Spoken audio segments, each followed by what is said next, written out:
continues to rage outside, but somehow I have found a quiet conference room with Jonathan Jacques Velatet. And sir, yes, you are practiced. I got it right. I hope. You are the art director on Deus Ex: Human Revolution. How's the show treating you so far? It's treating us like amazingly well. This is just insane. It's definitely the best E3 I've ever been to, in the sense that we've been working in this baby for 3 years, a little more than 3 years now even, and the reception has just been really overwhelming right now. So we're super excited. Was that intimidating to kind of come into that legacy and sort of pick up the next chapter of the story? Yeah, I wouldn't say intimidating. We were fully aware of it, honestly. Like when like the cult following, obviously that the fans would be expecting a lot, but we also knew that just business-wise also, just in terms of the video games industry, there was a lot of expectation. We knew that IDUS also was expecting a lot from us. So you know what I mean? That's what we do, and we were fully conscious of that, and we knew it wouldn't be easy, and it hasn't been easy, but it's been like one hell of an amazing ride, and I think the product shows heart and passion, really. So you guys have this guy Adam Jensen, is that right? How is he connected to the two previous games? Are there any callbacks to those games, or is this kind of a new story in the same world? Or? Yeah, well, it's a prequel. Oh, okay. It's the same world. Okay. Definitely follows the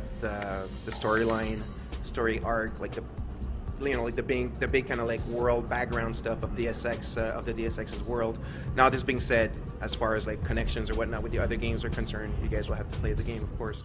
In the presentation, you mentioned there are pillars to kind of the Deus Ex gameplay model. Can you sort of walk us through what those are? There's combat, there's stealth, there's hacking, and there's the social aspects of the game. So these 4 pillars are the foundation of like pretty much anything you can do in the game. You're never obligated to do one or the other. Like, it's not like there's like levels that you have to be stealth, and there's like a level that you have to be whatever action or whatnot. It's really up to the player to kind of like oscillate between those styles of gameplay and just kind of like decide which one kind of fits them best, and upgrade, add them depending on those pillars. The choices are extensive enough, or they go far enough that, for instance, you can play through the entire game without killing anybody. Is that right? Yeah, absolutely. You can just like have fun stunning people, or just totally like passing next to them without being detected if you're good enough for that.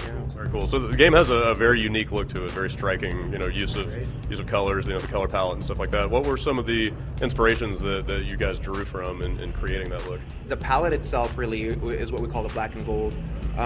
It comes because we got influence from the Renaissance era for this game, which comes from anatomy and kind of cybernetics and everything, and like the Da Vinci sketches, and it goes rather deep. I won't get into all the details right now, but there's like a strong connections between the two eras.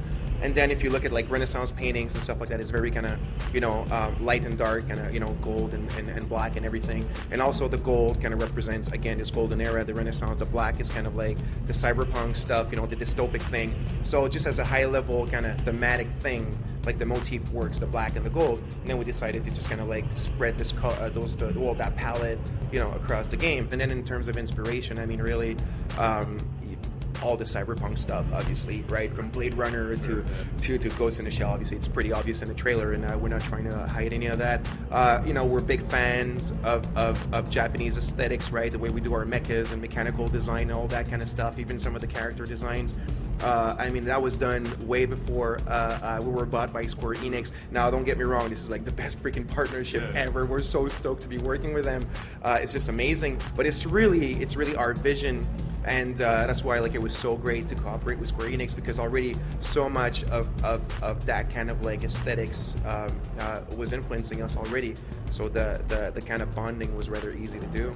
When is this game going to be on store shelves? Like, when are we going to see this thing? Yeah, sometimes 2011. Okay. Yeah. So you are committing to next year then? Yeah. Cool. All right, well, we'll see you then. I appreciate your time, Jonathan. Yeah, thanks. It's awesome talking to you.